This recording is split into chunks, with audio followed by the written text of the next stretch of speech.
যুক্তরাষ্ট্রের সঙ্গে প্লুটোনিয়াম চুক্তি বাতিল করলেন পুতিন। বিস্তারিত দেখুন আন্তর্জাতিক ডেস্ক রিপোর্টে।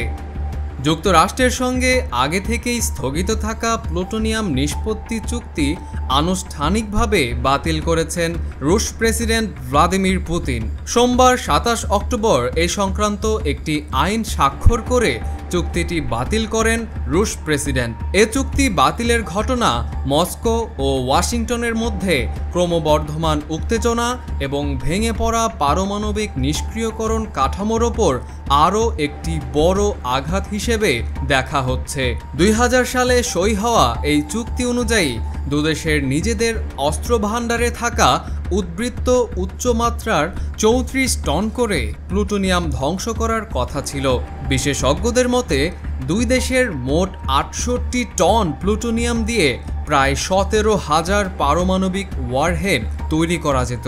চুক্তির লক্ষ্য ছিল এই প্লুটোনিয়ামকে এমনভাবে প্রক্রিয়াজাত করা যাতে তা আর সামরিক কাজে ব্যবহার করা না যায়। রুশ কর্তৃপক্ষ মূলত ২০১৬ সাল থেকেই চুক্তিটির বাস্তবায়ন স্থগিত রেখেছিল, তবে এবার পুরোপুরি বাতিল করার পেছনে রাশিয়া বেশ কিছু কারণ তুলে ধরেছে।